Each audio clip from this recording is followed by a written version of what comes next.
প্রবাস থেকে টাকা কিভাবে রুজি করে, একটা বাবার কি স্বপ্ন। এই যে উপরে এই সিটও আমি থাকি না অভিষেক, যে থাকে সে আমার থেকে বরঞ্চ ওজনে আরো 2-4 কেজি বেশি হইব।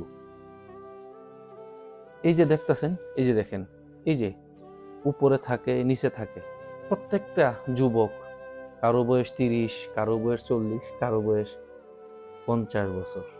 কি লিগে থাকে জানেন? একটাই স্বপ্ন, ছেলেটার একটা কাজে লাগামু, মেয়েটারে বিয়া দেবো, সংসারটা আমার টাইনে আসছে উড়াই দিব।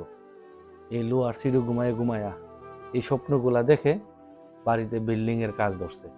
বিল্ডিংটা কইরা বিল্ডিং হইয়া থাকবো, বছর বছর স্বপ্ন দেখে আর বাড়িতে টাকা দেয় আর এইরকম লোয়ার বিছনামে থাকে। এই সব লোয়া, এগুলো দেখতেছেন না, সব লোয়া।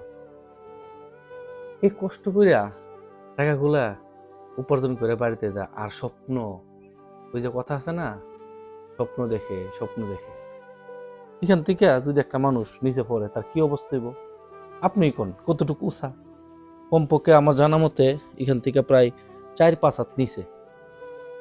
এত বড় রিক্সের মধ্যে থাইকা স্বপ্ন দেখে, আহারে আমার ছেলেগুলারে যদি একটা লাইনে তুলতে পারি, আমার মেয়েদের যদি ভালো জায়গায় বিয়া দেওয়ান যায়, একটা বিল্ডিং কইরা যদি ওই বিল্ডিংটার মধ্যে পরিবারটা নিয়ে থাকুন, কেউ 10 বছর, 15 বছর, 20 বছর, 30 বছর পর্যন্ত স্বপ্ন দেখে দেখে বিদেশে থাকে।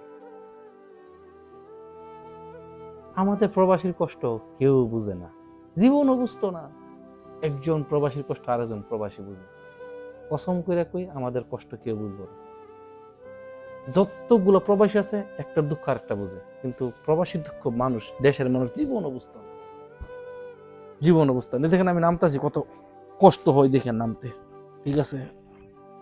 দেখেন এটা একবারে, এই যে নামতাছি না, এরকম যখন নামে লারা পড়লে নিচের লোকে রাগ করে, কমিয়া ভাই এত ডিস্টার্ব করলে ঘুমামো কেমনি। তারপরে খুব আস্তে আস্তে নামা লাগে, বুঝছেন?